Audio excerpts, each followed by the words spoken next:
You can make a really good argument that every institution is upside down from its ideal expression. The financial institute, the political institute, the educational, agricultural, medical, the list is long. We're not living on a sustainable trajectory.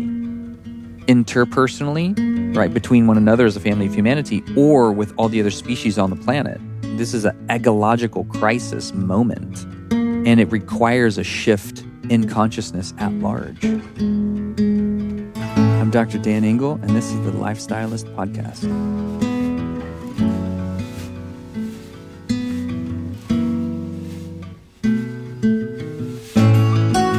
Well, this one was a long time coming, my podcast family. I am pumped to share this episode with you. It's number 424, MDMA and Psychedelic Assisted Therapy for PTSD and Beyond with Dr. Dan Engle. Before we dive in, I'd like to invite you to join my weekly newsletter. In the age of social media and internet censorship, this is perhaps the most secure way we can continue this relationship and share ideas. I send out an email each Tuesday with the audio, video, show notes, and transcripts for each and every episode of this podcast so that you never miss a show. So join the Lifestylist crew by visiting lukestory.com/newsletter. And by the way, I will never share your email with anyone and promise not to spam you with digital trash. I just want to send you great content. Again, that's lukestory.com/newsletter where you can enter your name and email. And I'm going to shoot you an email with all the goods every Tuesday. All right, here's some background on our illustrious guest. Dr. Dan Engle is a psychiatrist with a clinical practice that combines aspects of regenerative medicine, psychedelic research, integrative spirituality, as well as peak performance. He's covering all the bases, folks. His medical degree is from the University of Texas at San Antonio. His psychiatry residency degree is from the University of Colorado in Denver. And his child and adolescent psychiatry fellowship degree is from Oregon Health and Science University. Dude is well studied, to say the least. Dr. Dan Engle is also an international consultant to several global healing centers facilitating the use of long-standing indigenous plant medicines for healing and awakening. He's also the founder of Full Spectrum Medicine, a psychedelic integration and educational platform, and Thank You Life, which is really cool, a nonprofit funding stream supporting access to psychedelic therapies. Dr. Engle is also the author of The Concussion Repair Manual, a practical guide to recovering from traumatic brain injuries, as well as his new book, and largely the topic of this conversation, A Dose of Hope, a story of MDMA-assisted psychotherapy. Now, while the gist of this one was centered around MDMA therapy, we did meander into the more broad landscape of using plant medicines and psychedelics for healing in general. So for those of you who came for the MDMA drop, hang tight as we do get there eventually. And here's a rough map of how we do it. Integrative psychiatry and what drew Dr. Dan into the practice. He shares his beautiful vision of full spectrum medicine, his experience living in the jungle for an entire year and embarking on 350 or so ayahuasca journeys. We also explore his newest book, A Dose of Hope, and also touch on his last one, The Concussion Repair Manual. We cover the history of MDMA-assisted psychotherapy and Dr. Dan's journey into that practice, how MDMA helps heal PTSD with a, get this, 70% cure rate. I know, it's crazy. You're going to hear all about it. His experience with other forms of psychedelic-assisted therapy, such as psilocybin and ketamine, how SSRIs compare to MDMA therapy. Guess which one wins? You'll find out. Spoiler alert, it's MDMA. Why it gives some people such a hangover, including yours truly, where we are in terms of legality in the U.S., as well as his efforts to provide access to the underserved population who would greatly benefit from treatment. And that bit of work, my friends, is really good stuff, and I'm so stoked to hear that he's doing what he's doing to help make this accessible to more and more people. You will find show notes, links, and transcripts for this one at lukestory.com/Dan. I'd also like to say, after having met Dan a number of times in a social setting, I just find him to be a brilliant and incredible human, healer, and doctor.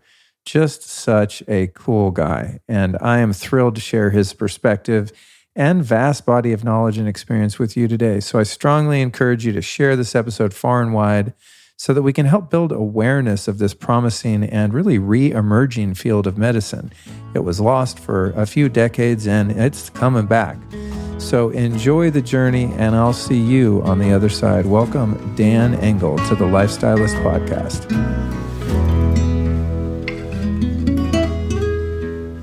Dan, here we are. Luke, good to be here, man.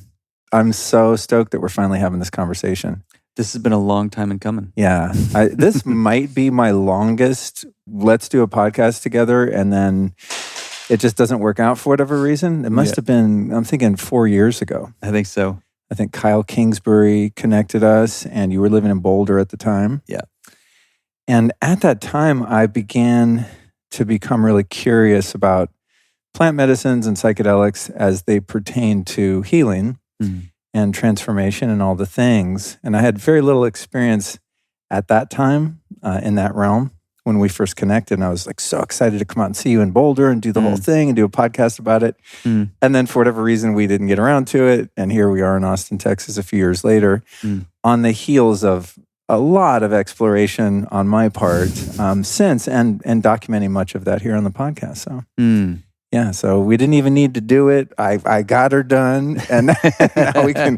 And you're still getting her done. Yeah. I don't know if you ever get her done, but definitely, like, I remember at that time, I was so curious about your practice and how you worked with people, and it was just such a novelty to me at that time. And now, even though I haven't sat with you, I think I have a little more of an understanding of how these things work. Yeah, brother. So, let's go ahead and jump in. What is integrative psychiatry? And how did you get into that, being the doctor you are? Yeah, good question. So paring down a longer story, went to college here in Austin. First in my family to go to college. I really went to just to play soccer. Didn't have any idea of going into medicine. Halfway through my college degree, my advisor said, what do you want to do with chemistry? I was like, I don't know. It was the only thing that was interesting. He's like, well, you have three options. You can work in a lab. You can be a pharmacist, or you can think about medicine. Like, well, the first two sound really lousy. Let's check out door number 3. And so started getting into ER medicine, surgical care medicine. And I thought I was going to do a lot of hands-on interventional work. And 2 weeks before med school, dove off a pier in Rockport, Texas. Just forgot, serendipitously, forgot that it's shallow for a half a mile into the Gulf of Mexico. And I've grown up there. I've fished there. I fished there the year before on the same pier that I dove off of with my hands behind my neck. Hit there was a sandbar, hit that with the crown of my head, broke my neck, C5. So I ended up starting med school in a halo, one of those things where he's screwed into your skull. So I had that on for 3 months. And it was the first thing that slowed me down and started to create the kind of curiosity about the trajectory my life was on. Like, I've just been standing on the gas pedal, living up to other people's expectations, and starting to realize that I was trying to prove my worth to a lot of other people. And I didn't want to continue to live my life that aggressively. So taking all of that kind of existential reflection, plus a C-spine injury where I wasn't paralyzed, I got into neurology. I was really curious about the brain, also really curious about the mind, so psychoneuro. When you study psychoneuro, you get double boarded. So my board certification in studying each of those was just this natural extension of kind of a curiosity of wanting to know more about what makes us who we are, what it is that makes you and I so different, or the fact that you can have triplets born into the same family, essentially in the same time and same location, but they're all three radically different. We have these different unique archetypal blueprints that we all come in with. So I really wanted to explore the mind and kind of like the persona. I also didn't just want to be focused on turning the neurochemical knobs of psychopharmacology. It's kind of like not as interesting. So the one thing that was kind of sanctioned in my study that was still relatively in the standard of care was hypnotherapy. and I got into hypno, and then I found this whole world of transpersonal psychology, which was a deeper aspect into investigating who we are at the core of our being related to our choice to come into embodiment in the first place. Like, what did we come to be a part of and do? And where is that blueprint, and how can we access that blueprint?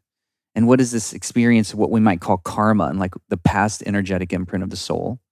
And what is it that we might call dharma, which is the future imprint of the soul's trajectory, like what we've come to do, our purpose, our sacred gift.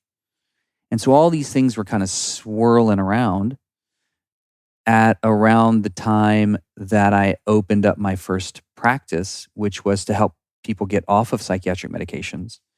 I did a child psych fellowship too, so it was helping both adults and kids get off of psych meds. We were working with hypno to get into the deeper waters of like the psychic landscape that was causing the issues in the first place. And then I had my clinic open for about 2.5, 3 years. Worked with a Chinese medicine doc. It was in Portland, which is where one of the College of Naturopathic Medicine is. And my first true mentor was a chiropractor. So I had all these different influences: Chinese medicine, naturopathic medicine, chiropractic medicine. I was studying hypno, trying to put that into practice, helping people come off of pharmaceuticals. So all of it was like swirling into this integrative psychiatric kind of a milieu, this cauldron of amazing opportunity that there weren't a whole lot of blueprints for. There weren't a whole lot of teachers in psychiatry even doing integrative psychiatry at that time.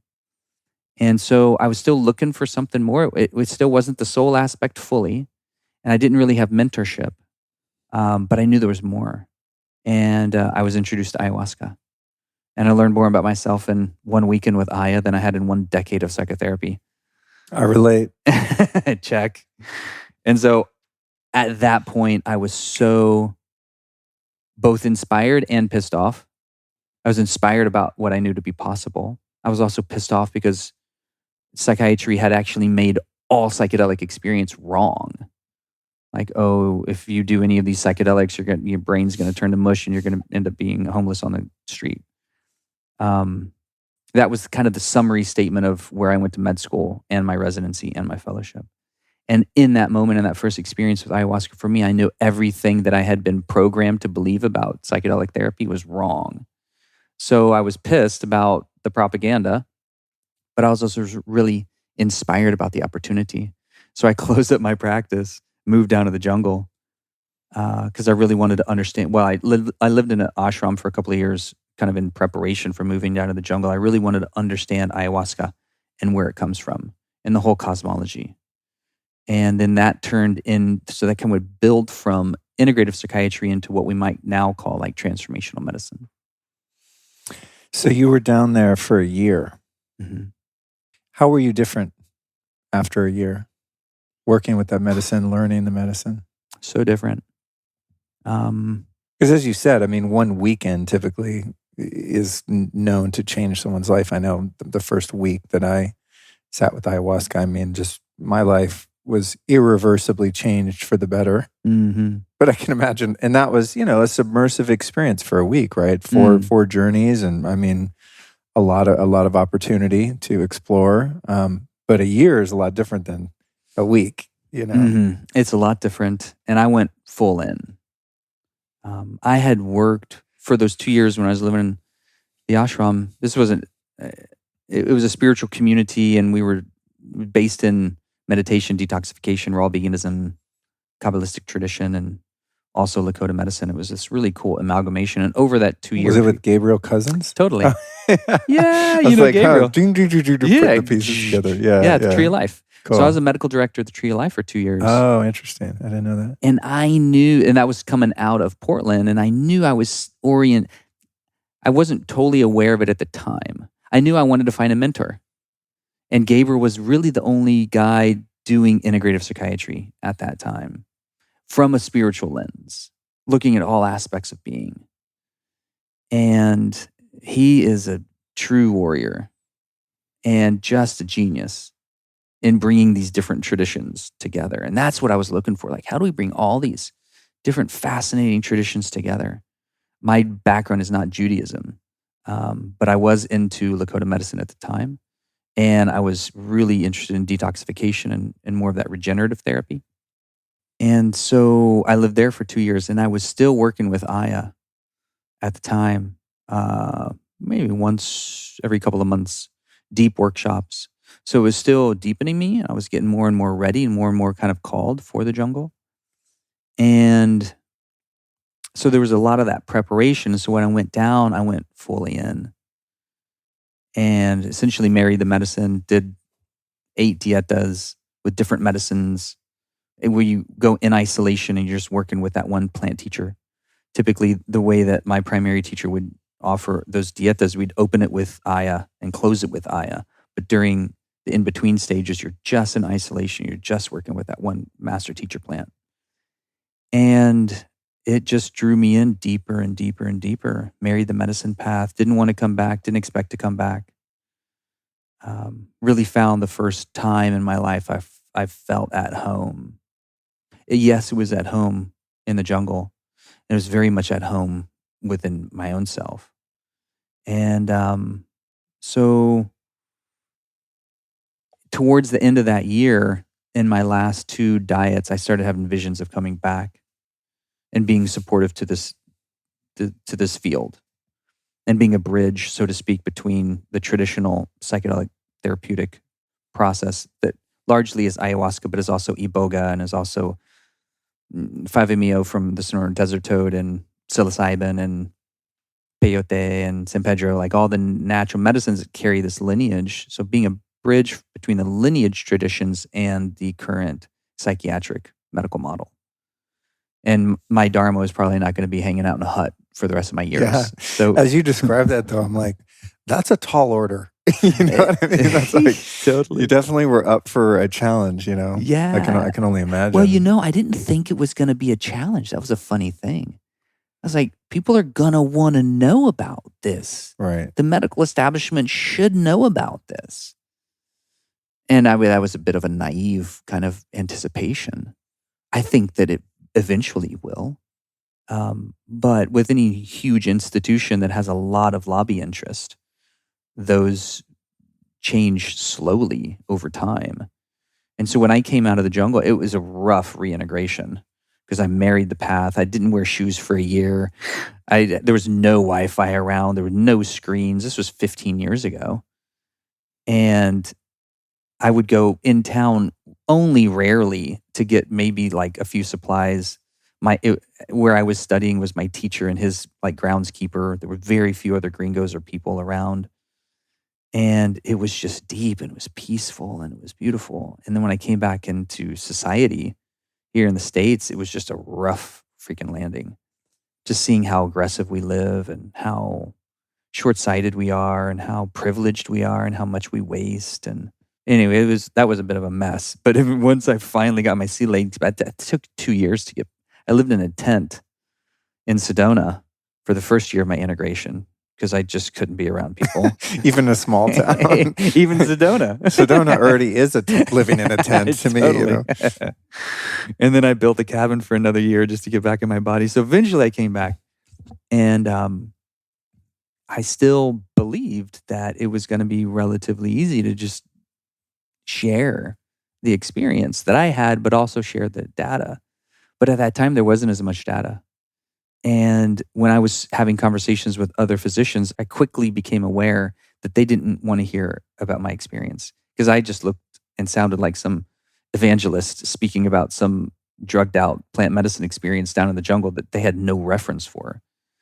So eventually I appreciated the fact that if I was going to have a conversation with a group of physicians and giving grand rounds lectures on psychedelic therapy, I needed to first and foremost start with data and start with the data that was available and the lineages that could be pointed to, so to speak. And the fact that, and not to make the current medical model wrong, because that's kind of how I came out. I was like, I came out of the jungle, the current model sucks. This is the answer and you should know about it. And that was just not the best way to build bridges. So it was more like, okay, this is a phenomenally impactful opportunity to understand more like natural and organic plant-based medicines that will engender a transpersonal process. And oh, by the way, we have a lot of data from the 50s, 60s, and 70s before many of these medicines became illegal. So let's point to those. Let's resurrect a lot of what that data was pointing to. And let's show how that can be integrated into the new model to make the current model even better and help the current model evolve into a new and better system. So it took me a little while to figure out how to share that message in the right way to be able to engender curiosity. And once I led with data, and I also called people to action. Like our duty is, as physicians, is to first and foremost, yes, do no harm. And that's important. And it's also to be open to the available information and leave our own judgments and biases at the door. Because if we're not making available to our clients and patients the available therapeutics that have been proven safe and have proven efficacy and are significantly better than the current model, if I'm not offering that information to my clients so that they can make their own best decision, and I'm holding that information back because of judgment, then I'm actually not living up to my Hippocratic oath. So once we and not practicing science either. Absolutely. Like there's kind of this emergent model of science that is, it's like science. The scientific conclusion of an inquiry is what we want it to be, and anything outside of that is not going to be considered. Right. Kind of mentality. That's not science. Which is the antithesis of science, right? True. It's like good point. Search and research. Mm-hmm. Be able to abandon formerly held beliefs and ideas when something more valid presents itself. Like to me, this is I'm not at all like a science geek, but the part of it that I do like is that there's always more. There's very few things that are finite truly when you continue to open your mind. 100%. It's cool. Maybe there's an absolute universal truth in place around certain principles that are just fundamentally the way they are. But in the material realm, everything seems up for negotiation. Absolutely. Because, of course, beneath the material realm, you have the quantum realm. And the quantum realm is so malleable and so little understood. Right. That at the micro, nothing is as it seems anyway. And it can change just with having an intention about it. 100%. Right? So it's like, that's exciting to me. Yeah, I think your point's a really good one. Like science, there's so much lobby and held judgment around what we as scientists, so to speak, or the scientific community is held dear. And when Rupert Sheldrake came out with his book, Science Delusion, and he and Graham Hancock spoke at the same TED Talk and both delivered these legendary talks. I got to see those. That both became the first two banned TED Talks ever. Are you serious? Which was just a terrible idea for TED, because if you ban something, then people are going to get more curious now about I it. have to find these things. I'm going on the dark web. I'm going to find them. Yeah. Anyone listening, if you find it, send me the link. Yeah. So Rupert Sheldrake, what he does in that TED Talk is he deconstructs all the scientific constants and everything that we thought was like the truth, and shows how they are not actually what we've previously believed. And that's why it was banned, because it was so antithetical to what the scientific community was trying to hold on to as like some semblance of control.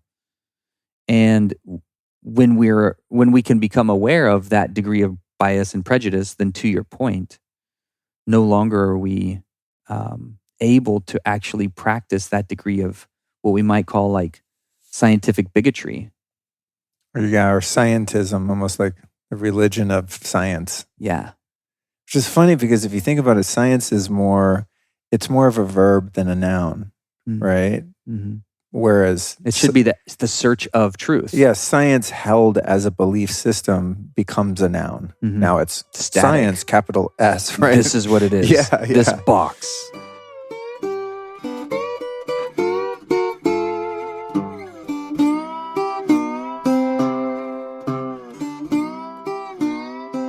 Out of all of the incredible healing tools and gadgets I have around the house, there aren't many that I use every day. One brand that consistently makes it into my routine is Higher Dose. I usually start my day on their large infrared PEMF mat, which combines the powerful technology of infrared heat with PEMF for an incredible recharging experience. PEMF, if you don't know, stands for Pulsed Electromagnetic Field, and it works by sending electromagnetic waves through your body at different frequencies to help your body's own recovery process. It's relaxing while energizing at the same time, which is incredible. So I use the smaller mat here in the studio since it fits comfortably in an office chair or on the sofa, and the regular size mat for meditating or napping. You can also do yoga on the big one if you were so inclined.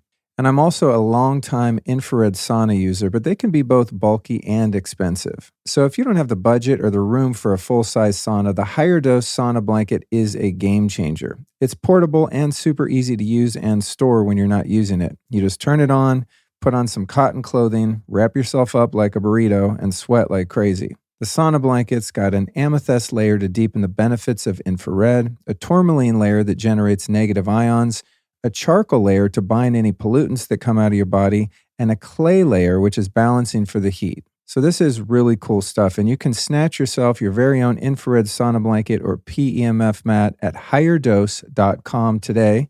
And if you use my exclusive promo code Luke15 at checkout, you'll save 15% off.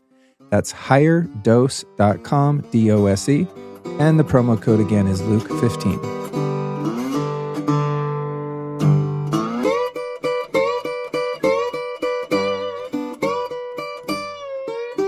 So back to the data. So you come back and you're like, okay, I have to kind of realize what I'm up against, for lack of a better term, and I can't just come in and be this evangelist. So I'm going to go to the data, as you indicated. What was the most substantial? Because I really want to talk about MDMA today, because you know a lot about it. You've got a book about the therapeutic use of it and all that. But it's just something I haven't talked about a lot on the show, and I'm just fascinated by.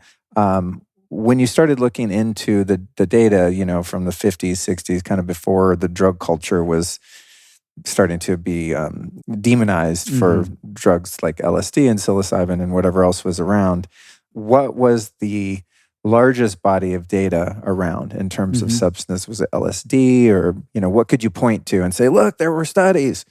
Yeah, great question. So the four primary ones that I was pointing to at the time was DMT for the spiritual process that Rick Strassman had in the mid-90s. He was studying NN-DMT in a very clinical setting. His research kind of orientation at that time had to be looking at the physiologic effects of DMT, because he wasn't going to get a research pass for the spiritual effects. But he knew that was going to come in. That was evidential.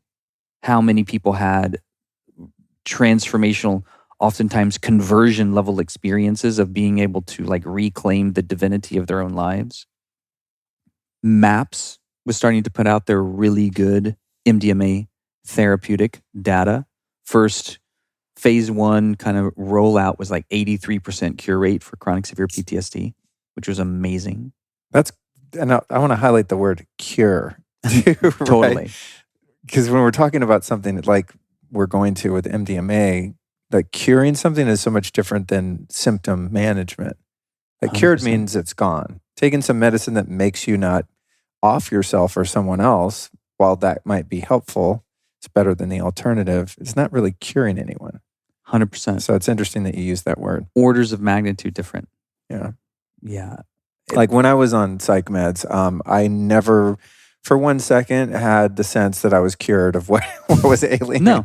It was just well, it's not bothering me as much, but I have all of these other issues that have now developed as a result of taking this medication. 100%. Like being totally addicted to it, for one. Yeah. Compared to the standard model of pharmaceutical intervention and cognitive behavioral therapy, MDMA therapy for PTSD is orders of magnitude improved, because the standard of care is 30 to 40% improvement rate. Now we're talking about 60 to 80%, depending on if you're looking at phase 1, phase 2, or phase 3 trials, 60 to 80% cure rate. So it's not just 2x benefit.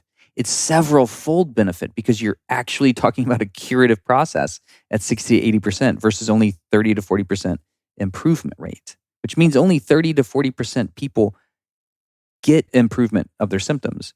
And then those tend to relapse if they come off the pharmaceuticals, because nobody, at least in the medical training that I was taught, no physicians are really skilled at helping people come off of psychiatric medications in the first place.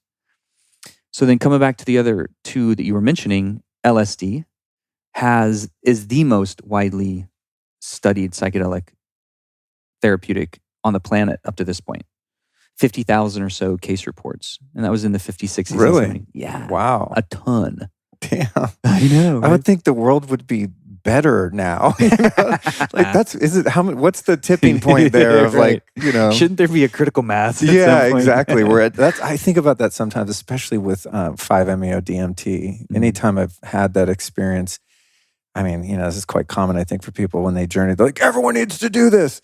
But with that one in particular, I mean, I'll look at someone that I judge or determine to be really super unconscious, leaders and such, or even sometimes quite diabolically evil, and think, God, if someone would just give them bufo, they'd straighten out and there'd be this trickle-down effect into culture and we'd all be winning, But obviously the duality that we find ourselves in seems to be created for a reason. So I've, over time surrendered the desire to change the world in that way, but... Mm-hmm. It might be part of the embodiment contract. Yeah, exactly. To experience that duality. Exactly. And ironically enough, I've had the most profound, not just realization of that, but truly experience of that with 5-MeO DMT, where I've really made peace with duality because you're so far outside of it for a few moments that you see that, well, what I've been shown, I think, is that the harsh contrast of the duality that we live in is absolutely divinely created and perfect. Not only did I sign up for it willingly and knowingly to some degree at some soul level, but also that there's no part of it that's not God. Amen. It's like bufo, 100%. Not in a theoretical way, but a knowing that is in fact true, which is pretty cool. It's also intense, to come from that place of non-duality, or at least relative non-duality at a soul level prior to embodiment, like where consciousness is before and after a body. To have the conscious choice to come in to experience duality in such a intense human time as it is right now, and maybe it's always been intense, and maybe duality is always intense just by itself, but it's a really dynamic time in human history. So for us to be able to choose to come in to accelerate our soul's growth and evolution, right? So there's some conscious orientation to the right time, the right place, the right environment for us to learn what we've come to learn and do what we've come to do. And so when we have those moments like you and I were talking about right before the podcast, where these clarity moments give us this radical gratitude for our parents as being the greatest teachers to offer us the exact opportunities that we needed for the evolution of our soul's trajectory. And that was a part of the contract too, that we came in that family constellation to be able to accelerate exactly what we were meant to bring forth in that evolutionary trajectory. It changes our entire relationship with life. It's like, oh, well, thank you for everything that got me to this point, including my parents and all the ways that I want to celebrate them and I want to ridicule them, or all the resentment. May I turn that into gratitude? It's just a mind shift, but it's such a conversion experience to actually go from the contraction, like, oh, life is happening to me, to the opening and appreciation, like life is actually happening for me. Like, okay, can I move from victim to participant? Life's happening for me. Then can I move from participant to student? Life's happening with me. And then can I move from student to teacher? Life is happening as me. Oh, that's good. Yeah. I hope that fits in a tweet. How many characters is that? That was good. That was good. And so to come back to that fourth medicine. Yeah, thank you. Because that's how I got on this whole train in the first place. It was Iboga. And my sister committed suicide from addiction and depression and anxiety, all stimulating from PTSD. We grew up in different households, and she experienced this really horrific early childhood trauma that she just was wrecked with her whole adult life as a result of. And she had done the standards of care. She had done AA ad nauseum, psychotherapy ad nauseum, psychopharmaceuticals ad nauseum, and would go through these episodic experiences of sobriety. And then after 14 months of being in a relatively good place, had a relapse and shot herself. And just like that, was fucking gone. And I was crushed. We were crushed. It was a bomb in our family. And at that time, I was still living in Sedona. It was about 11 years ago, 10 years ago at this point. And I was still working with ayahuasca, but it was all underground, all quiet. I hadn't come out and kind of like, started speaking. It was a few years after I'd moved back, but I still wasn't like really beating the drum. And when she died is when it was my call to action. Like, I can't stay silent anymore. And so I wanted to understand the first medicine. And I was only at that point working with Aya. I'd been working with Aya for 8 years and only Aya. And I was pretty religious about that. It was a bit of a dogma. And I was super in relationship with that medicine. And then so when that happened, I got more curious about other medicines, wanted to learn other medicines. And the first one I went to was Iboga, because Iboga is the Iboga ibogaine. Iboga is the whole plant. Ibogaine is the primary alkaloid of that plant. And I wanted to understand the best therapeutic agent on the planet for addiction recovery. And that's Iboga. So that was some of the data that I was sharing with the medical community. I became the medical director for a brief time at Ibogaine Center in Mexico. And we had really good data for our addiction recovery rates. And I needed to tell all the physicians I knew, including Grand Rounds presentations at scale, about that data. Because particularly for something like addiction, our treatment recovery rates are crap. You well know. Yeah. Our treatment recovery rates are crap. Yeah. But with something like Iboga or ibogaine, you can have a fundamentally new neurochemical reset in a very short period of time that can be longitudinally tracked over time with continued efficacy and sobriety, as long as there's addiction recovery coaching. Our recovery rates after one treatment with ibogaine were around 2/3. That's insane. One treatment. Wow. And if people stayed in addiction recovery support, we used a harm reduction model too. So it wasn't like, if people's primary drug of choice was heroin, coke, meth, hard drugs, and they shifted over to cannabis or kratom or something that was legal, a lot less toxic, easier on their system. Yes, I understand cannabis and kratom can also be addictive. But if the person's able to now hold a job, have better ease in their relationship, live independently, that's a harm reduction model. We call that success. So if that was the trajectory and they stayed in addiction recovery and were still doing their work and maybe had another ibogaine experience further down the road, they would tend to stay sober. One treatment, nothing like that on the planet. That's insane. Yeah. Dude, I've not worked with Iboga. For some reason, it scares me. It's a big one. That's what I hear. I haven't felt called. Opportunities have come up, and it's like, getting better over the years to understand when it's like a true calling versus a curiosity or novelty or something. So there's some curiosity there, but never had an invite that I just knew I'm supposed to be there. But what's interesting about that you describe in one time, because I've made a lot of correlations and even a couple podcasts about it, as the similarities between the 12 steps as like a long-term integration and I guess just fundamentally changing of one's character through adopting spiritual principles, which is what happened for me.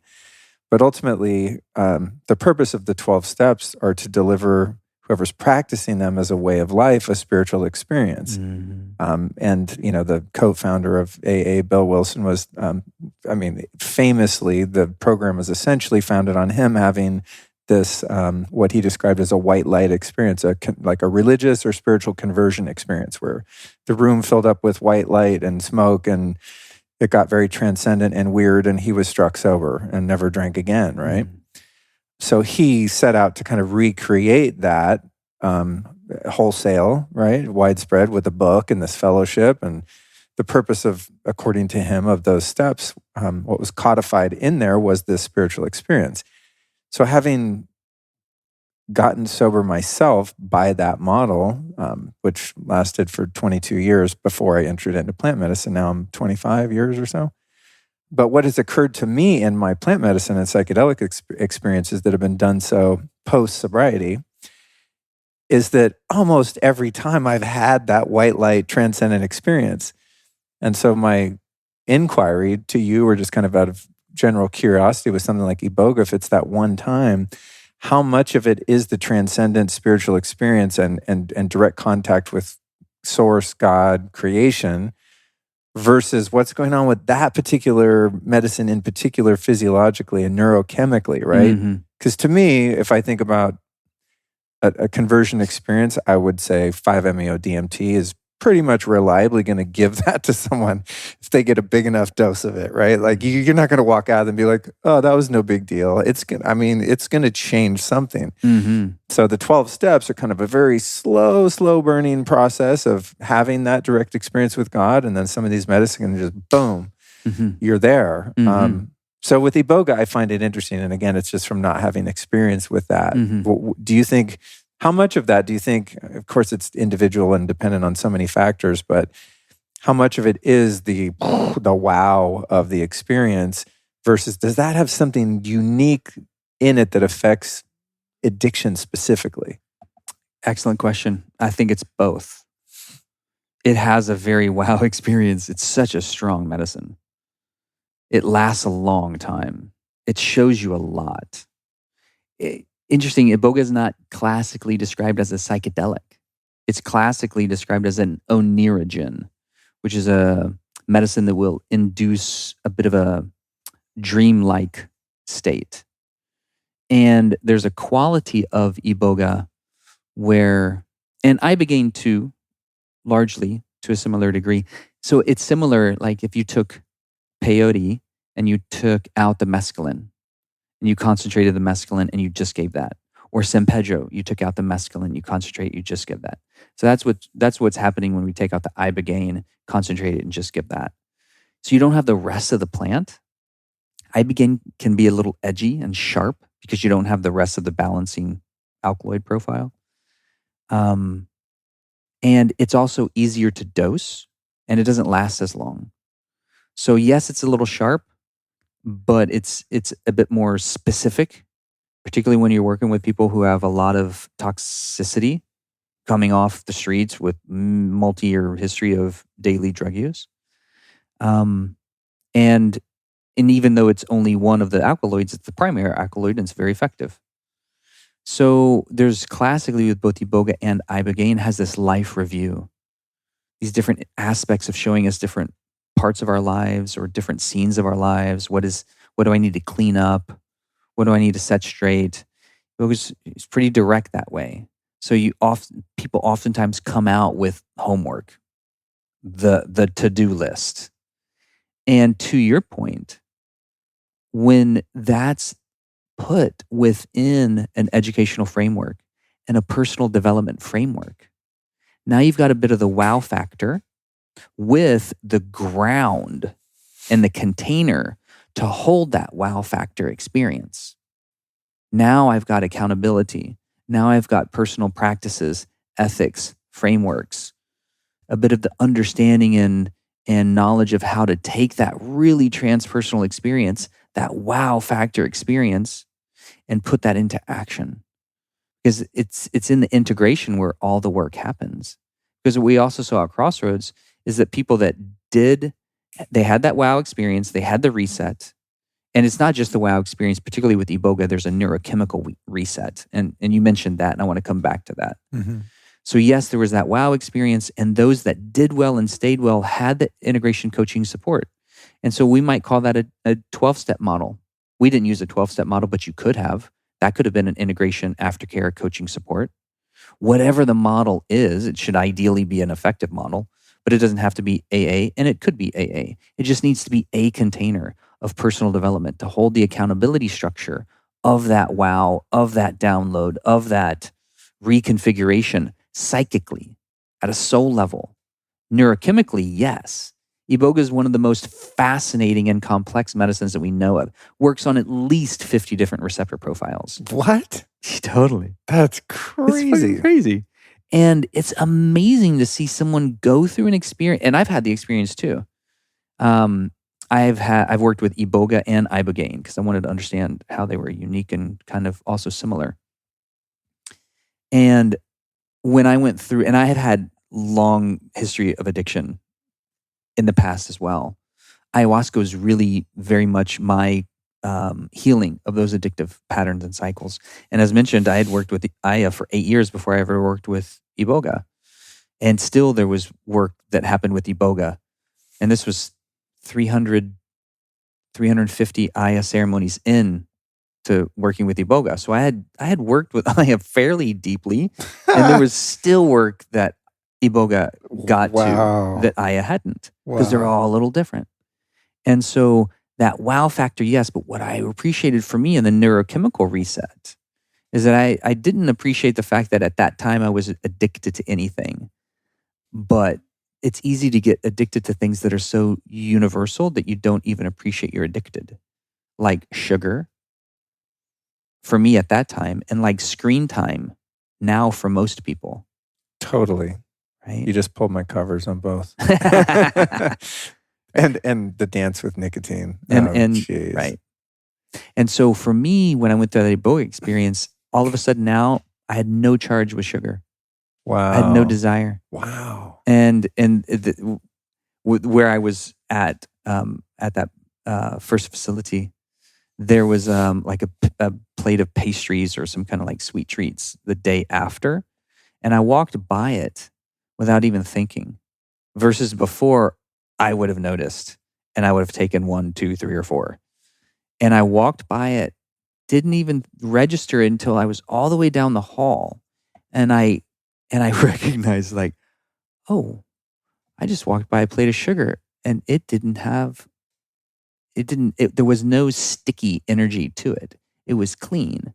And that's what people with addiction having the experience of that conversion, neurochemical and psychic process, is that there's no craving or withdrawal on the backside.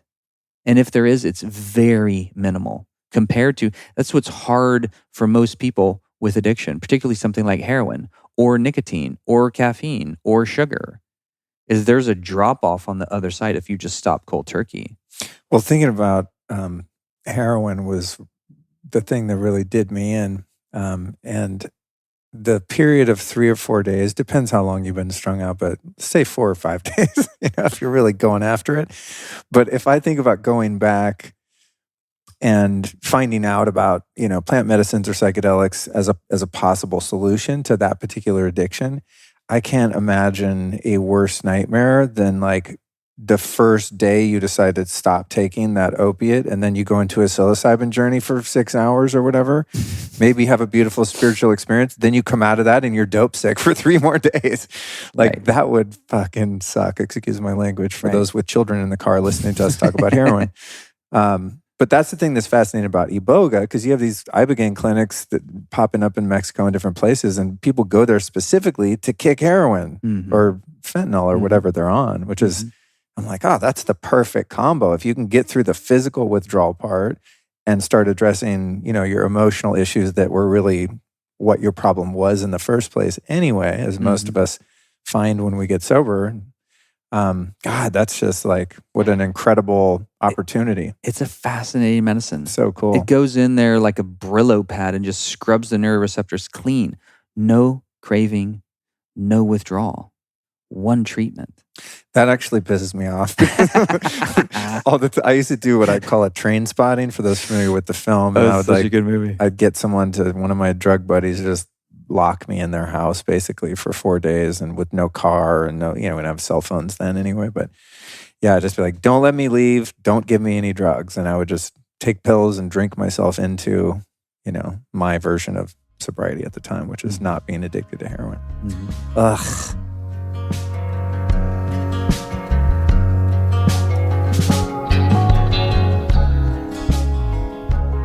All right, you guys, let's give some love to one of my all-time favorite products, the old school Organifi green juice.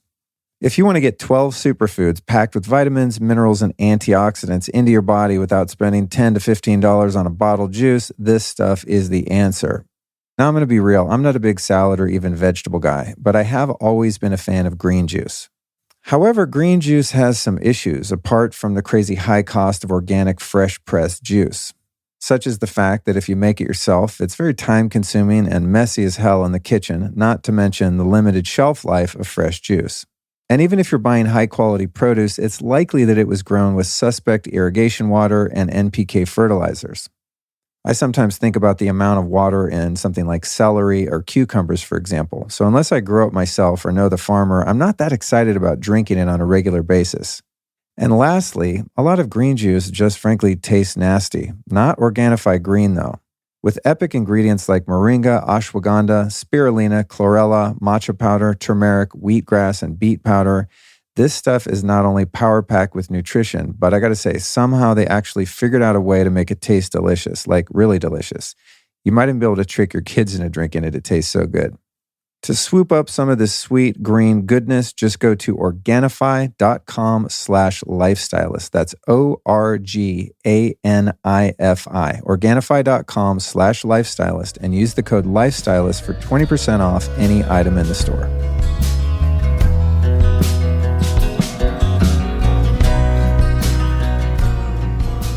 Dude, we're supposed to be talking about MDMA. Because of my plan, sometimes I think of a rough title for an episode, and I was like, I haven't covered MDMA. Dan's the guy. And then I'm going to probably title it that. People are going to be listening and go, hello, when are you going to be talking about the thing? So let's should title it, We'll Get to MDMA. Yeah. Title it, Be Patient. It comes in the last 35 minutes. The second half. But this is fascinating to me because of the efficacy, especially regarding PTSD, which for most people I know that have been addicts, it's literally just we use drugs and alcohol to treat our PTSD. We just don't know that. 100%. And so we get sober thinking that the drugs and alcohol were the problem. You're left with a festering wound of a soul and a body and a mind that's going like, I'm still unhappy. This is very common, as you probably know. And then, if you're lucky, you figure out, I got to look at the reasons that I drank and used, right? Yeah. So 100%. I find the MDMA therapy really interesting because you're able to actually go in and do the healing that's going to manifest as whatever form of dysfunction that you vibe with, whether it be addiction or codependency or just being an asshole, because you're in so much pain, right? Yeah, whatever that character persona expression is of that trauma. Because I've known people that have had a lot of trauma and didn't become addicts. Right. They just are neurotic and sometimes self-destructive or, harmful to others, et cetera. And then some of us, the key of addiction like fits the lock. That's how it was for me. I mean, just 8, 9 years old, it's like, I figured it out. I need to be high all day, every day, and I can probably not kill myself. I'm joking about it, but that was really how it was. Yeah, I mean, to your point, the addiction is not the problem. It's the solution. God damn right. Yeah. Yeah. And so if we can understand what the core wound is, which is what medicines allow us to do, particularly something like MDMA, because if I can just start rolling with it. Let's go for it. MDMA, it's this fascinating molecule. You'd have a hard time constructing a better molecule for trauma. Because what it does is it does three primary things in the brain. Well, it's been a long time since I've talked about specifically MDMA. This is good to get back into it. It increases our ability to witness. It improves the connection between our witness position and our memory. And it relaxes the fear center. So there's less guard because the fear center is relaxed. So it works as essentially a psychic de-armoring. Now we have a better witness position and we have better memory, particularly those memories associated with the trauma. So not only are we looking at, because PTSD, classic PTSD, we should talk about PTSD too. There's classic PTSD. And what we cover in the book is complex PTSD. The differential being classic PTSD is the veteran on the battlefield, severe war exposure, the experience of having a life-threatening process happen or somebody getting close to death, that trauma being so overwhelming that it needs to be compartmentalized. And through the kind of recapitulation of the psychic process trying to heal that compartmentalized deep wound, there are flashbacks, nightmares, hyperstartle response, on edge, essentially sympathetic overdrive, constantly in fight or flight. Classic experience, classic PTSD. The difference between that and complex PTSD is something like you might have started to describe about your childhood. It was not complex PTSD is the downstream effects of what we might call ACEs, or adverse childhood experiences. Usually those are less explicit traumas.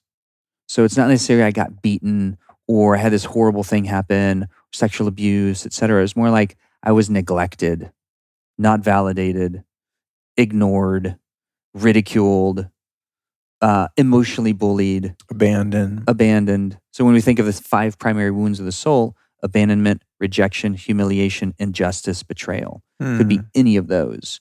Usually over time, not just once, but typically also in the formative years. The psyche, 85, 90% of the psyche is solidified in our core belief patterns by the time we're 5, 6 years old, which is largely before we've really connected the narrative and the witness to the memory center. That's why in therapy it's hard to get to the earliest root, because we don't have the declarative memory for it. We go back to like 5, 6 years old, but the majority of what made us who we are is before that. So therapy by itself is kind of handicapped in that way. The benefit is therapy is usually a connection with another adult that is well-meaning, caring, intuitive, can help us look at these different... And objective. Ideally objective. You know? Well, yeah, hopefully. I mean, I think for me, that was always the value in therapy, was just like getting another point of view, right? Because you get so myopic, and at least me, just up in my head, intellectualizing my problems and trying to fix them. It's like, you know, trying to fix a hammer with another hammer, you know, just ding, dong, dong, you know, just going around and around, and then have to just someone that's, you know, understands the psyche a bit and family system, just go, well, hey, Luke, have you ever thought of A, B, and C? Oh my God. You know, it just seems totally unattainable because I'm just stuck in this kind of hamster wheel. So you just brought up internal family systems, right? So if you have an objective, really skillful therapist who has a good toolkit and a good system, internal family systems is one of those really incredible systems. And then you pair that with a medicine like MDMA that gives us a better witness, can help us see not just the real intense part of that kind of core wound event, but can help us see the whole context, which is what we were talking about before. When we have a context of like, holy shit, my mom and dad, if they were the object of that adverse childhood experience, or whoever the perpetrator was, or the other person on the battlefield, or the other person that killed my friend or my loved one, or fill in the blank of whoever I've been holding judgment against, persecution against, resentment against, if I can understand their position, understand their psyche, and what encouraged the development of their psyche to perpetrate some horrible act, or a series of maybe less than horrible acts, but that ultimately had a shitty experience or outcome. If I can understand their experience, that's very much family constellations work. Also internal family systems to an extent, but very much family constellation. Like, can I understand the primary people that were the environmental kind of container that encouraged all of this programming and my own self-view and belief about life? If I can understand their position and the fact that they were just doing the best they knew how to do given the tools they had, and they were the generational propagation of likely transgenerational trauma, now I can have a mountain of compassion for their suffering too. And wow, if I can now start to generate true compassion for my perpetrator, it's essentially akin to cultivating the process of my traumas becoming my teachers and therefore my allies. When that can happen. That right there is everything. Everything. Because I think of everything, of course, just subjectively as I've gone through it, but with having been victimized, and many of us truly have been objectively victimized, right? Myself included, there's sort of there's stages of it for me. There's like a stage of acceptance of being able to talk about it, face it, admit it, disclose it, right? With someone else where you're like, oh, this thing happened. It was really scary or creepy or hurtful. And then there's like an intellectual process of forgiveness where you start to begin to understand that your perspective wasn't the only one, that there were other players and other dynamics, and you kind of maybe grow into that. But what you're talking about of having the positionality of, in a sense, becoming the perpetrator, being able to see through their eyes, it's almost like that level of forgiveness and compassion can get to a point where, this is going to sound weird to anyone that's been victimized, so please bear with me. I'll try to explain my own process, is that at a certain point, it's almost as if forgiveness isn't even needed because there was nothing to be forgiven. Meaning that the experience as a whole happened, as fucked up as it might have been, for the betterment of myself and for an opportunity to grow. Right? I mean, this is like way zoomed out. This is way zoomed out. So 100%. forgive me anyone that, is... And if I may... Yeah. Can you explain that? I 100% agree. Because that's what it's been for me, is just like, 100%. Actually, if I zoom out far enough and my heart is open enough, it's not that I would condone the behavior of people that have harmed me or harm other people. It's just I have an understanding of it. Right. And there's like a real sadness for them. And just like, a love for them. Yeah. Truly. Hurt people hurt people. Yeah. It's only hurt people that hurt people. And I 100% agree. And what I would add to that, so that we can make it also applicable to somebody who might be going through an immediate trauma recovery process, is if we try, because I've been in that same process too, if we try to jump to compassion and forgiveness straight away, usually that's a bypass. Because we really need to get into the understanding and the feeling tone. Most of us, if we're traumatized, have been cut off from that feeling. It's important to metabolize the anger, the shame, the guilt, the rage, the grief, the sadness, the confusion, the doubt, the hurt, like all of that. Absolutely. Yes. And that's the middle piece that I missed. Totally. So thank you for bringing it in. Yeah. Because it's like, I'm just looking at it from how I look at it now, all the things that happen, right? But they're in the process, there was so much of that. Yeah. I mean, just to get to the depth of that shadowy shame around some of the, the harm.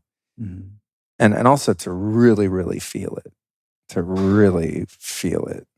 and just allow presence in that pain. You're right. It would be a major unconscious bypass to try to jump to, hey, it was just, it's my karma and like it's all good now. No, there's a lot of not good in between the event and, years, hopefully, of processing that,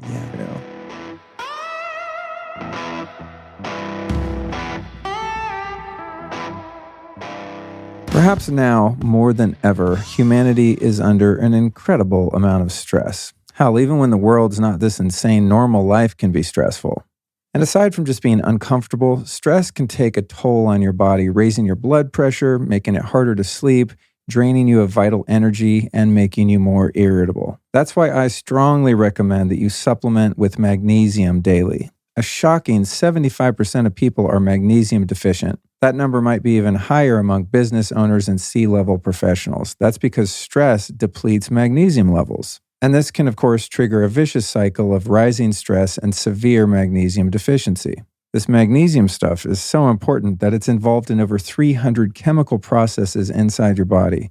It's a critical mineral. Having enough magnesium can give you better sleep, more energy, healthy blood pressure, less irritability, a calmer mood, stronger bones, reduced muscle cramping, and even fewer migraines. Sounds awesome, right? Well, to experience these health benefits, you have to get the right kinds of magnesium, and most synthetic magnesium supplements just don't cut it. That's why I recommend Magnesium Breakthrough by Bioptimizers. It's the only organic, full-spectrum magnesium supplement that includes 7 unique forms of magnesium for stress relief and better sleep all in one bottle. This stuff's incredible. And I actually took one this morning before I left the house. I was thinking about that as I record these ads. I'm like, okay, when did I use it last? Yep, it was today and almost every day. So for an exclusive offer for you Lifestylist podcast listeners, go to magbreakthrough.com/Luke and use the code Luke10 at checkout to save 10% off and get free shipping. That's magbreakthrough.com/Luke and use the code Luke10.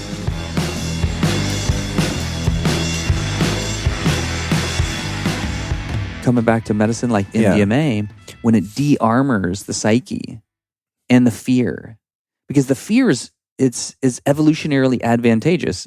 If we didn't experience fear in the midst of trauma, we'd probably get eaten in the jungle if the jaguar jumped in the path and we didn't freak out and run away. Fear is evolutionarily advantageous. However, oftentimes it's a process of uncovering the accuracy of that fear. Like, is that fear in that, was fear in that moment of trauma warranted?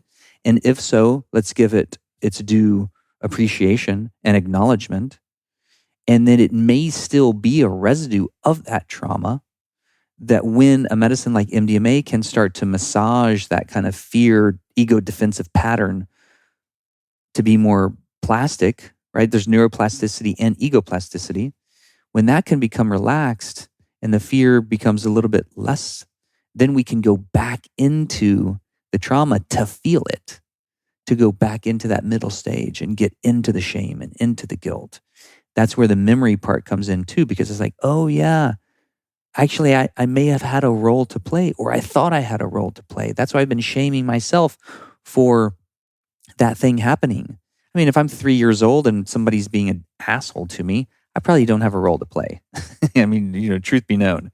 But I may have thought I did, because that's the little person's kind of trial of understanding of, why is this person that's so important in my life so mean or mad at me? Am I to blame? Did I do something wrong? And from that little person's perspective, the world revolves around that little person. So everything I think is an extension of me, and therefore happens, and therefore whatever happens outside of me, I've had some role to play. So all of that starts to get unpacked and massaged and like made available.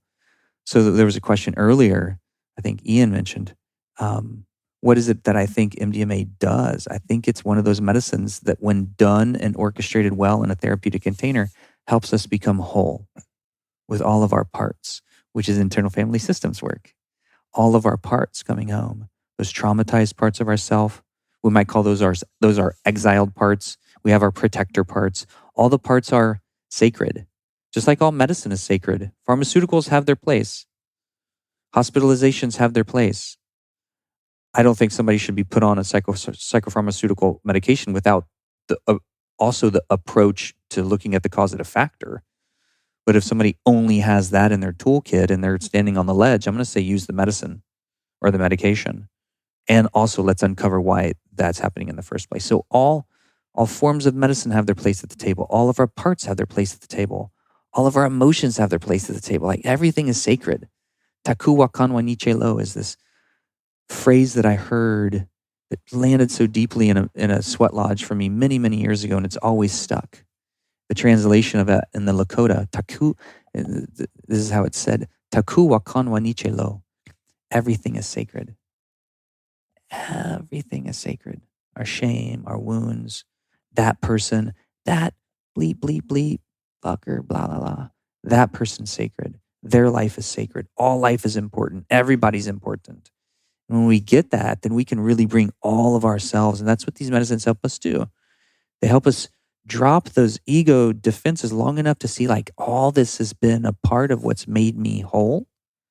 And my life is sacred because we've all come from the same part of the universe, the same creative spark that imbued all life in the known multiverse, however we call God or source or creator. We've all come from that same place. Therefore, everything is imbued with that same degree of divinity. And so I don't know of a more effective tool, efficient tool for helping us wake up and remember that. And then it's up to us to continue to cultivate our lives in reflection of that awareness so that we're not just circling the altar and coming back to the medicine space trying to get fixed. Because the medicines are also not about fixing us. They're here to help us see truth. One of my teachers, Don Howard, would describe these as clarigens. They're agents of truth. And therefore, when we can see our truth, and we can also see what is ours to do to live the most whole life, integral life, congruent life with who we choose to be in our life, who we would hold ourselves in kind of comparison to, like our teachers and those that we would want to emulate, and who we would want to be for our children and the coming generations. So these medicines help us catalyze consciousness and see what is ours to do, but they don't fix us, and they're not designed to do that, because they would be robbing us from our dharma, from our evolutionary path.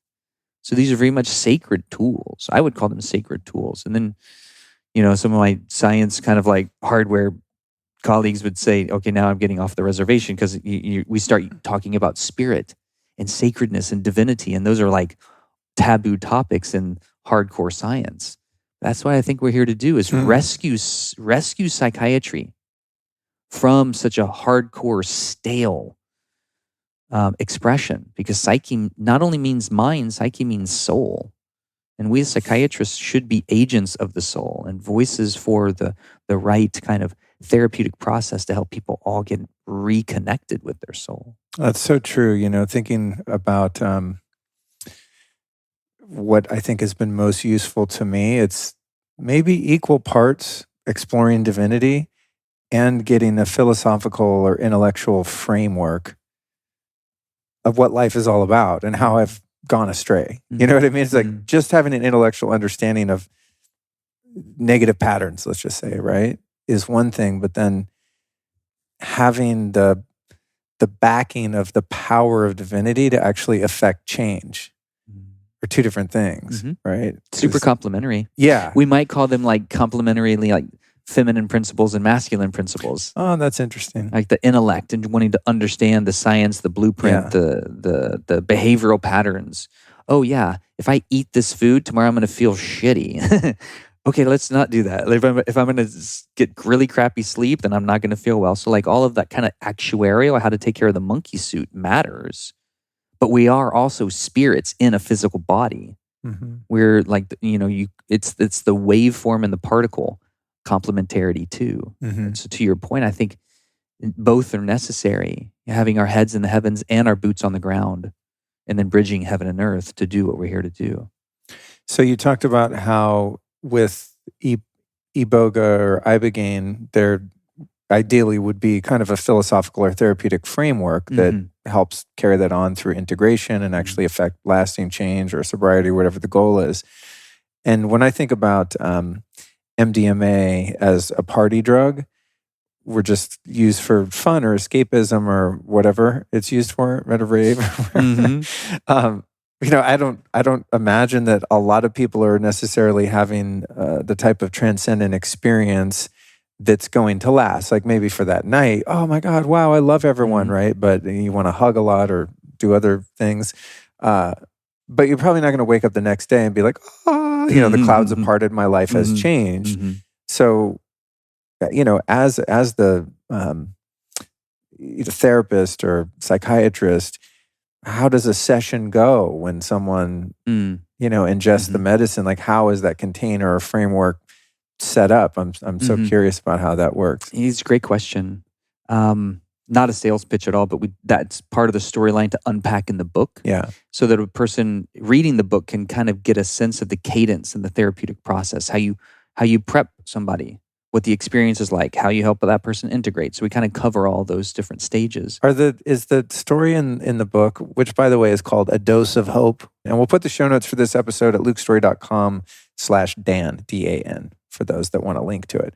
But in the book, is a fictional character, and you're giving? It's an amalgamation of a variety of cool people. Yeah, that's kind of the sense I got. Yeah. But there's a lot of back and forth, right, between 100%. You as the clinician and then your client and all the inquiries and stuff. It's really cool. I like the way you did it. It's very unique. Yeah.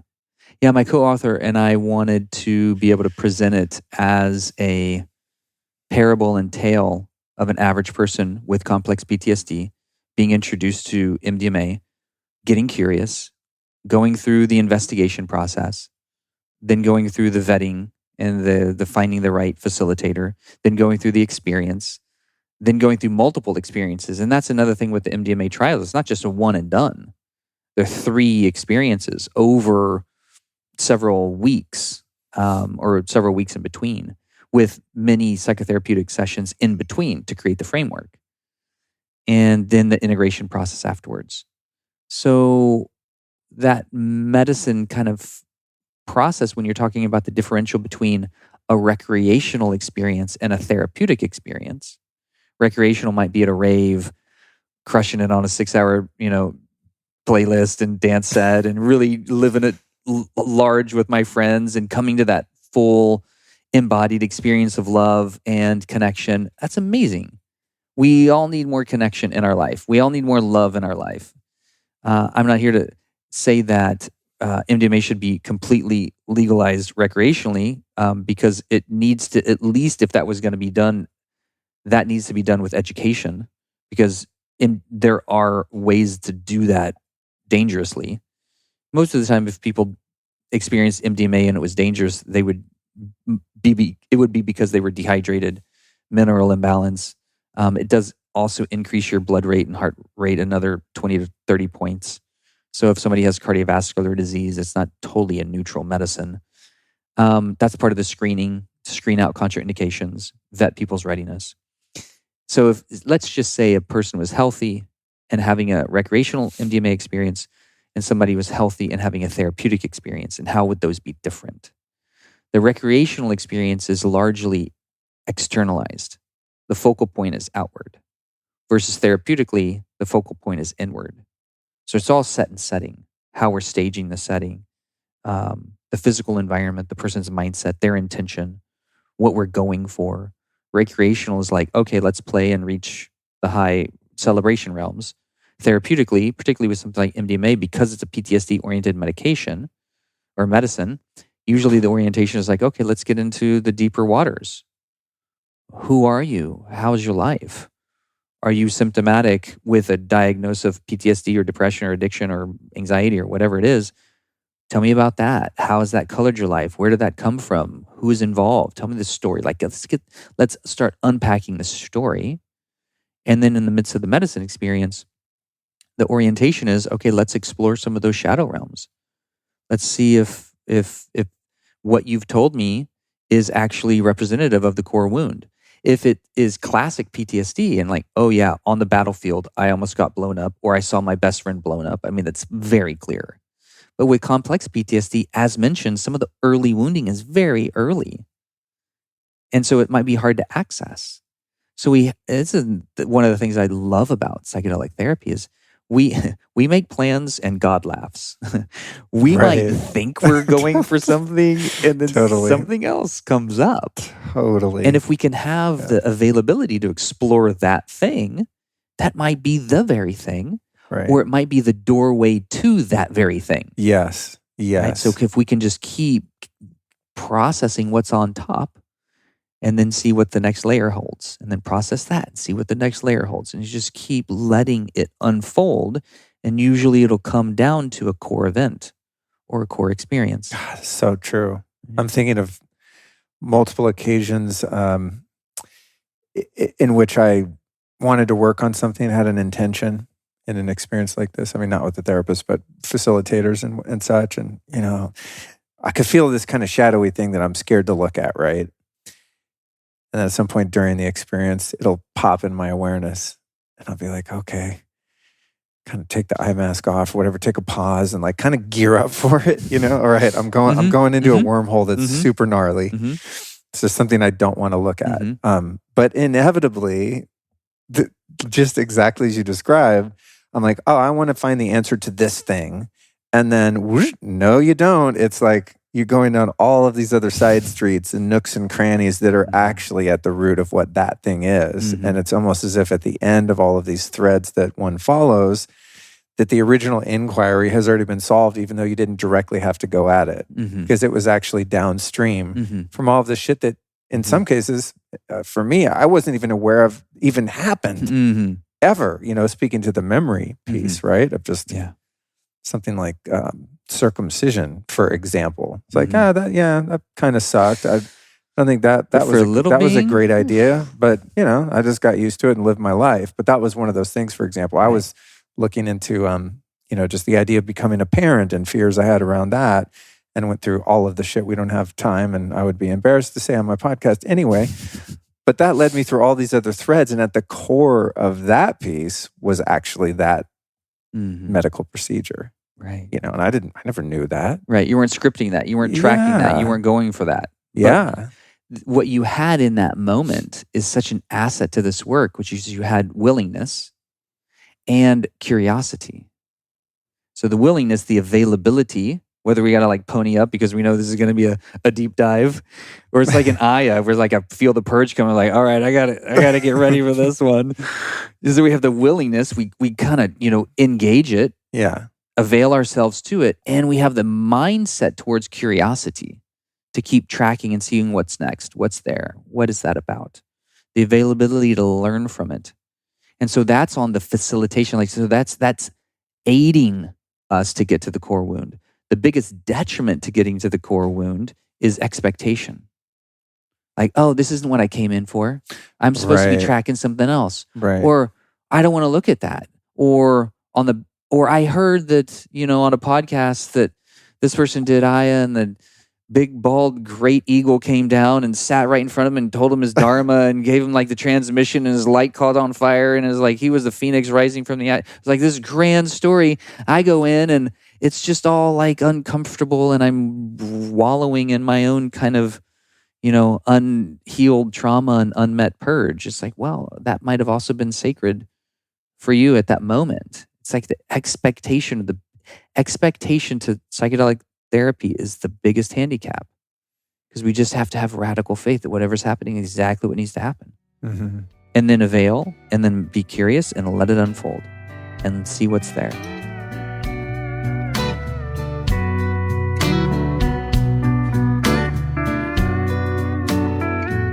This episode is brought to you by Danette May and Mindful Health, featuring Danette May's top superfood product from her Earth Echo Foods line, Cacao Bliss. To me, nothing feels better than being able to enjoy rich, smooth, creamy chocolate and knowing I'm doing something good for my body. And for me, it not only tastes good, but it satisfies my cravings for sweets and gives me something mega nutritious to add to my herbal elixirs and smoothies.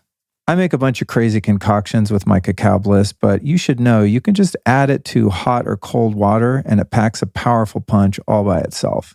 It's made with ceremonial grade, sun-dried, 100% organic cacao beans, turmeric, MCT oil, coconut, Himalayan sea salt, cinnamon, and black pepper for the perfect blend of chocolatey goodness.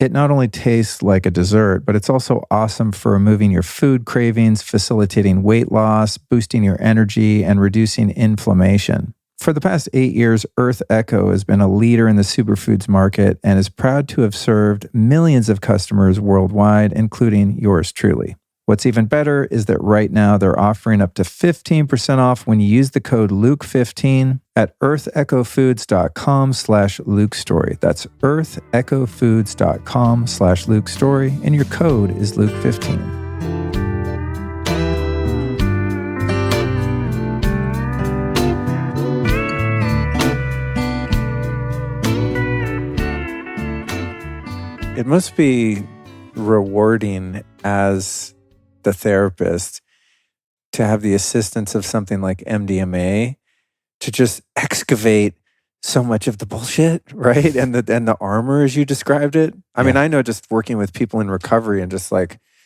you can see so clearly, or so you think, of what their issue might be, and just solutions come to mind. You're just like, I have to work through 12 layers of their ego to even get to rationality. And then with rationality, we have to get past the intellectual prison that they're going to put themselves in once it's just like 100%. There's just like a line of soldiers between you and that person's heart that you just need to get to their heart, right? I mean, that's it. You need to get to love, and they need to feel that love. And in that field of love, boom, that's the ultimate power, and then the transformation can happen. So I'm imagining just hearing you talk, I'm like, that must be sweet to just kind of bypass a lot of the resistance and just get into that malleable state of just healing, 100%. Where healing can happen.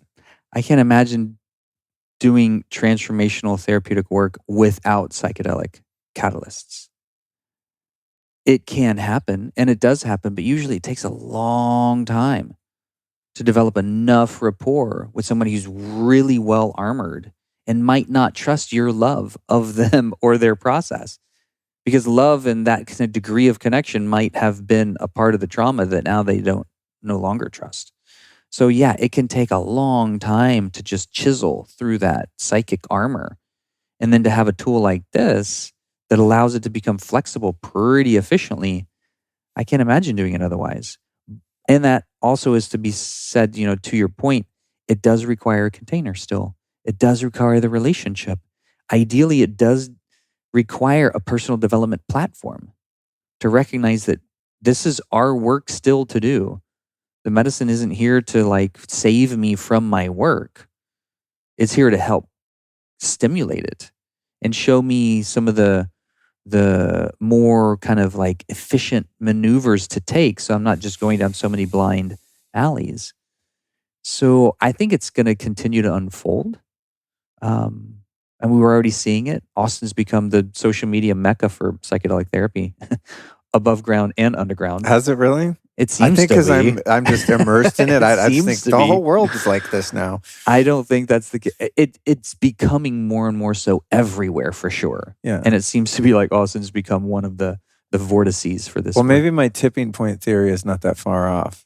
I think it's close. That if at a certain point, the critical mass of people that have healed, perhaps, I don't know, it'll just catch fire. 100%. Where are we with legality? So, as some people are aware, and I've talked about this on the show, ketamine therapy clinics and whatnot are pretty prevalent in the United States at this time. It's legal, and I'm sure there are a lot of people doing it poorly and some people doing it, with intention and care. I can only imagine some of the things going on out there. That statement is very true. Yeah, I mean, you drive by the liquor store and it's like ketamine clinics. Like, really? Who's, right. Anyway, I digress. But that anyway is legal and helping a lot of people. Yeah. I've had some profound experiences with ketamine, just self-guided, that have been, healing and productive and amazing. Where are we timeline with MDMA? Is it next in terms of, or do we even know? Well, interestingly enough, so psilocybin is legal in Oregon, not yet federally. Okay. MDMA is not legal at all except for clinical trials. Interesting, there is this kind of gray zone where you could make a case that those medicines, because they've been proven effective and safe, could be used in life-threatening conditions. That's the Right to Try Act that did pass under the Trump administration. Oh, right. So you could I remember when that happened, and I was like, well, that's cool, but you can't talk about it because he did it. Exactly. Right. Everyone will hate you. And so interestingly enough, you can make that case for addiction and for severe PTSD if somebody's suicidal. So there not too many people have really tested that law. Tested the confines of the system. Yeah. Yeah, so who's going to be the first doc that's like, hey, let's see what happens. I might stand up and opt in for that, only because I think it's important to be able to stand for what we know to be true and what we know to be right, and somebody's going to jump in at some point, or we may just wait till it's legal federally. Unfortunately, right now there are still people literally dying on the streets because they don't have access to these medicines. I do believe it's going to be both of those are going to be legal federally likely in the next 2 years, just because of the trajectory we're on. And as it relates to accessibility, with people still literally dying in the streets, not having access to these tools, one accessibility point is not just legality, it's also financial. Because the way it's set up now, the MDMA therapy, because of the way MAPS has done the trials and the way the federal government is requiring MAPS to extend those parameters to expanded access centers, it requires 12 psychotherapy sessions for one person going through MDMA therapy, 12 psychotherapy sessions, 3 sessions of the MDMA therapy itself, and that's with the 2-therapist model. So you've got to pay for all that therapy time. What are we looking at, like 10 grand, 15 grand? 12 grand, yeah. 12 to 14 grand. Yeah. So we got to fix that. We got to fix that. So we just launched a nonprofit called Thank You Life, Oh, cool. which is a psychedelic therapy fund. Wow. So that there you people- go. We You're not just sitting around complaining about it. You're actually like, let's do something about we this. need to fix that. So that I mean, because that's what's so interesting to think about psychedelics in general is the substances themselves are not typically hard to come by or expensive. Right. But it's the therapist support. If you think about whatever, $350 a pop to sit down with your psychoanalyst for an hour, two hours. Right. I mean, then you have no, two therapists. Oh, two, right? So you're double billed. You're double billed. And MDMA versus ketamine. Ketamine's a 90-minute process. MDMA Right. is a 6-hour process. Yeah. And you have all those 12 one-hour psychotherapy sessions in addition. So that's why and you're also paying for some of the research and some of the bureaucratic oversight. Yeah, and So- the rent for the clinic and all So it's of all that, now you're looking at 14, 15 grand, 12 to 15 depending on states. And so now you've just priced out 95% of the population easily. And probably the 95% that really needs it. Exactly. Right. So the people that need it the most, we want to be able to get rid of the financial barriers to entry, or at least significantly improve a person's ability to have accessibility financially. So what Thank You Life is as a psychedelic therapy fund, people will apply for medicine, availability and medicine work, and that can be for ketamine, MDMA, or psilocybin. And we're holding the funds for the MDMA and psilocybin until they become legal, or for Oregon until they finalize their therapeutic model and start having people go through their process. And so we as an organization, we receive those applications, we vet people for readiness, screen them for contraindications. We also ask them to tell us their story. Tell us about where you're at in your life. If you could paint the script of what you'd want to accomplish in your life, what does that look like? How do you think medicine work is going to help that? I mean, we want people to be engaged in the process, and also to have a little bit of skin in the game too. So to have some of their own payment in the process. It's not 100% guarantee, but we do cover the majority, or the therapy fund will cover the majority. And then what we also do on the other half of the equation is to matchmake with those people in their geographic area with vetted facilities and vetted providers to be able to say, okay, we know this person is offering excellent care. You are a good candidate for this service, so we're going to match you with that person, help you track the data of improvement over time, because we want to have a therapeutic model, an educational model, and a research model. So we're offering the therapy. We provide the therapeutic educational framework, this personal development framework. And then the research piece is, okay, when we start tracking people's beneficial outcomes, how do you quantify a qualitative experience? It's not easy to do. How do we tell the story of when Sam, who has PTSD, goes through an experience and his life turns into a life of fulfillment and service, and chronic health conditions improve, and all these different ways that life became more beautiful, so to speak, and all the people that he impacts as a result of that. How do we quantify that? So that's the research model that we're building to be able to tell the larger story, because it's not just about hard cost negation, like $250 billion annually for depression in North America alone. It's not like just negating those hard costs. It's actually showing the positive impact of these medicines in the first place. So our task is to make these medicines available to the best of our ability so that finances is not a barrier to entry, and to be able to show the necessity for inclusion into the medical mainstream for these, because there's going to be this massive positive impact to the culture at large. Do you see any pushback from the pharmaceutical cartel in that this availability of these medicines are going to cut into their profits? Being something like MDMA is I'm assuming off patent, right? It's like you look at what's happening with something like ivermectin, right? I mean, even methylene blue, I don't think you can say that word on Instagram or they shut you down now. If anything works, if anything works for, especially when you're dealing with viral infections and stuff, But when something works and it's off patent and can't really be capitalized upon, it seems like oftentimes there's a fight against it, from the powers that be, calling it horse dewormer, like whatever the horse dewormer, it's a rave drug or something like that, looking at only negative consequences that people have had as a result of taking it. Do you foresee any pushback like that, or is everyone kind of like, hey? No, I think there's going to be pushback. Okay. And I think MAPS has done a really good job. And Rick has had the foresight. Rick's been working on this mission for 30 years, Rick Doblin. Yeah. That's what he got his PhD in, which is essentially like how to speak to the feds about how to play the game. Yeah. Exactly. Yeah. And kudos to him for holding the torch when no one was. Right. Everybody told him he was crazy. Yeah. And so he's been really methodical. And yes, there's going to be a lot of constraints, but that's how it had to go so that the DA would pass it in the first place. I do think that there's going to be a push by the pharmaceutical industry to create a lot of novel analog psychedelics. For example, there's the push to have ketamine. This is part of what S-ketamine nasal spray was promised to do, which is all the benefits with none of the downside. And they were describing the downside as the psychedelic experience. So we want to be able to give you a medicine without the psychedelic process. And you're like, well, that's a pharmaceutical. Right. It's exactly the same kind of pharmaceutical model. Right. The psychedelic experience is the healing. It is, you can't divorce the two.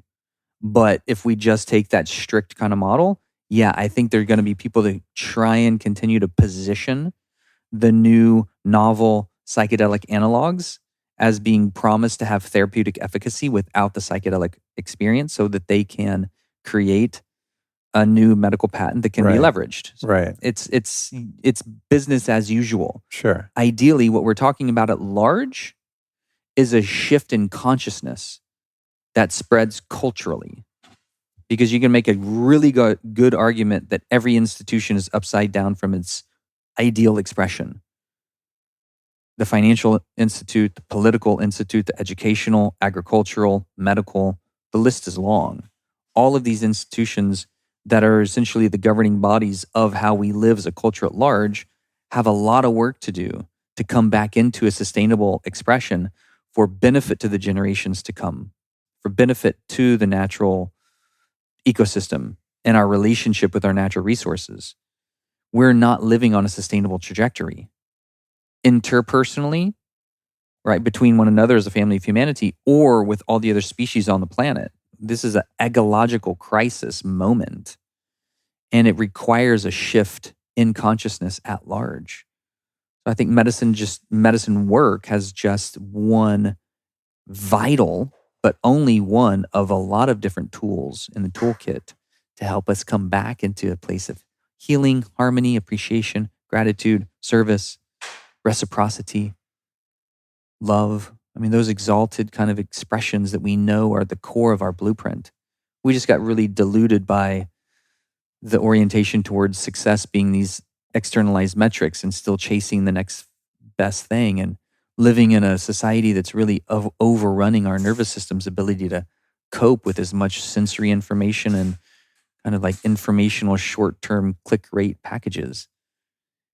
Everybody's in this kind of like fever pitch emotionality experience. It's important to get right with the crisis. We're in crisis. The water's boiling. But crisis precedes transformation. So it's just the stimulation of the transformation that needs to happen, which is when we take it like a little bit of a larger kind of external 30,000 foot view. But we have to do both. We have to be a part of the change. We also have to know that this experience of us going through this cocoon, this metamorphosis, the caterpillar, we've been living a very caterpillar-esque society. Caterpillars, they consume 26,000 times their weight in like a 3-week period, getting ready for the transformation. Consumption. Just like our society, very consumer-oriented, very short-term focused. And then we go through this caterpillar metamorphosis and come out with a more beautiful expression. So I think it's all by design, like part of the embodiment contract.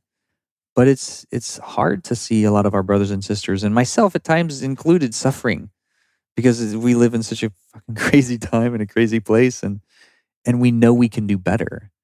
So we'll just do the right next thing, take the right next step, support the right therapeutic model, the right humanitarian cause, and live into the more ideal expression that we know is possible. Man, thank you. Thank you for doing the work, and thank you for that accessibility effort too. Mm-hmm. I can't help but be aware that being in a place like Austin, Texas, although of course I always leave the country to do illegal drugs. But it's just prevalent in my community, in my culture. There's opportunities, and many of them quite valid and above board and legit, and I think I know from getting messages on Instagram, someone's like, hey, I live in St. Louis. Like, how do I find people that do this, And it's like, it's tricky due to the legality and also and the need to really vet a facilitator or therapist and that they know how to navigate these waters, as I'm sure you do.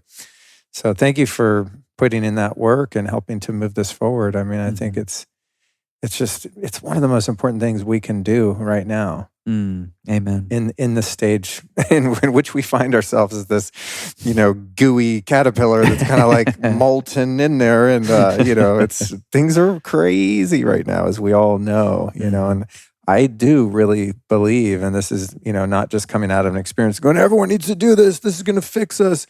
But I really think at this point in time that we're being led.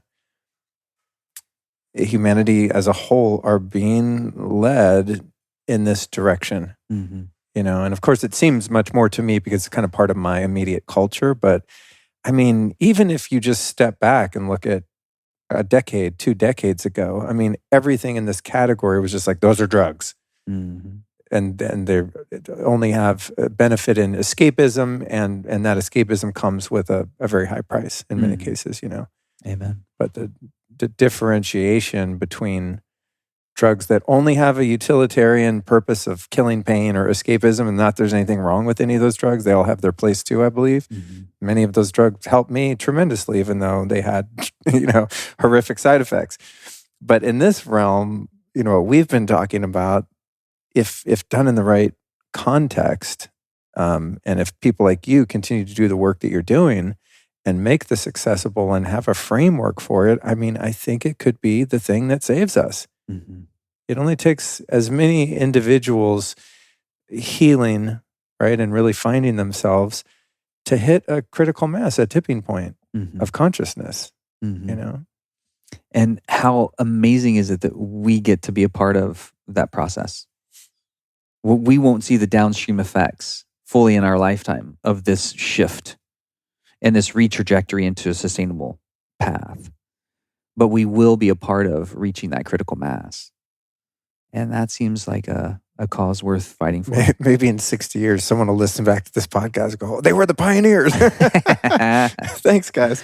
Well, man, thank you so much. I know your wife's waiting for you, so I'm going to let you go. I could talk to you forever. We're going to have to do another one next time. Happy to. When I come to Sedona, it'll be another good reason. I like to go places and do interviews like in nice. people's realm, so nice. I'm already putting a part 2 on the books for you.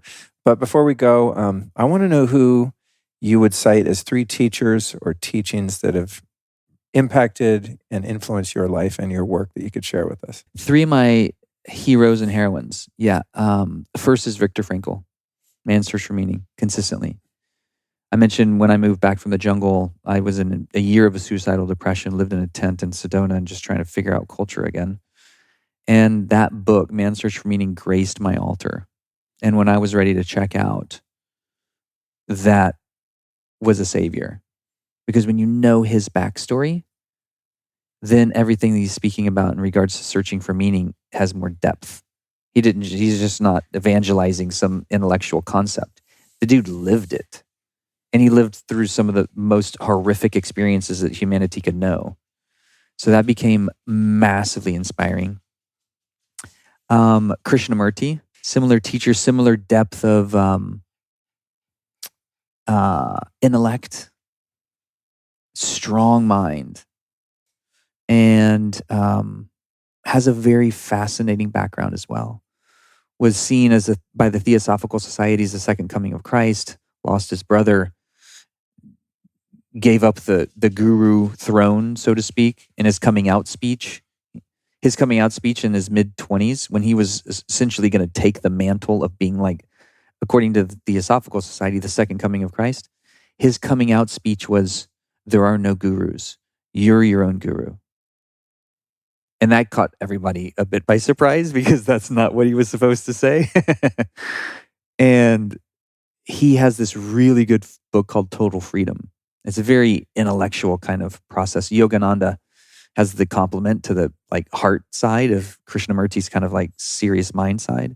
But those two guys from the kind of the Hindu yoga philosophy became teachers. And then the third is Joanna Macy.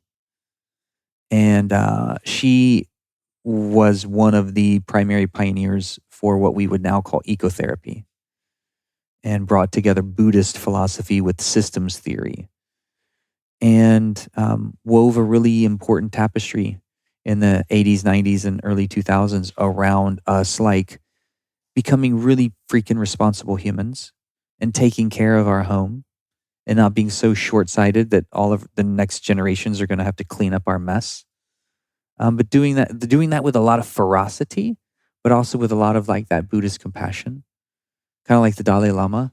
I mean, it's just amazing to see that warrior heart with still love connected. We don't see that in our culture. I didn't grow up with that, like it was like Clint Eastwood and Rambo, and that was like the masculine archetype of the warrior. But to see the warrior embodied with heart and love, because we care about the planet, we care about each other, we care about supporting accessibility to therapeutics for all people. We care that all beings are important, all life is important, and we're willing to fight for that. And we're also willing to try and have as much fun and create as much beauty and harmony through the whole process as possible. And those are not easy things to balance. How to stay light and buoyant while doing really freaking important work in the world. And she carried some of that like balance. So yeah, thank you for asking me that question. And we're going to put those in the show notes again, guys, at lukestory.com/Dan, D-A-N. And for people that want to look up those teachers, we'll put them in there. Awesome. And thankyoulife.org we mentioned. Yep. And the book. And we've gotten a photo of it here, if the camera's still on me. A Dose of Hope. We see the MDMA capsule right there. Totally. There were other things I wanted to ask you about. I'm like, oh man, I forgot to ask about that. Part two. I'll hold my tongue. Yeah, we'll do a part two. But man, thank you so much for your work. I'm so glad we got to sit down and finally have this conversation before you skedaddle out of Austin and head out to Sedona. And I'm definitely going to come look you up when I'm there next. I hope so. Thank you. Thanks, brother. Yeah, man. Well, my friends, that brings another episode of the Lifestylist Podcast to its conclusion. I want to thank you on behalf of myself and Dr. Dan Engle for your kind attention and ear space.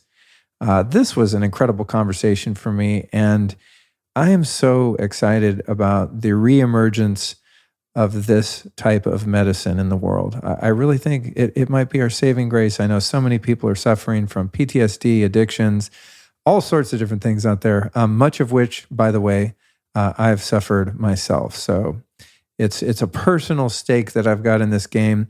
If you felt inspired or lightly educated by this conversation, I highly encourage you to share it with some friends. If you know someone that's struggling and you feel like this information might inspire them to do some research and perhaps explore this direction in terms of treatment for what ails them, that would be incredible for you, me, and hopefully them. All right, let's thank our loyal sponsors, man. And finally, let's give it up for our loyal sponsors. These guys make it possible for me to keep dropping these knowledge bombs on you each and every week. Our sponsors today are higherdose.com. Man, these guys have an awesome new sauna blanket. Now, I had their old one, then I had their PMF crystal hippie mat, and now they've got this new zippered sauna blanket. It's freaking awesome.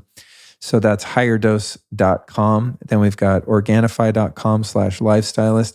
Right before I recorded this intro, no joke, I put some of the Organifi Red in a glass of water with some paracetam, which is a smart drug. You'll learn about it on another episode, perhaps, if you're unaware.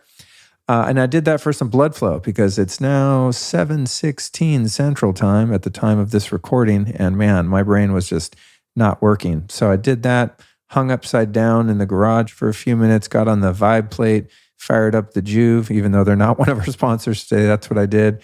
Hopped in the old Morosco Forge ice bath and came back in to nail these intros and outros, which, by the way, I don't record at the same time as the episodes. You might have guessed that if you're a regular listener.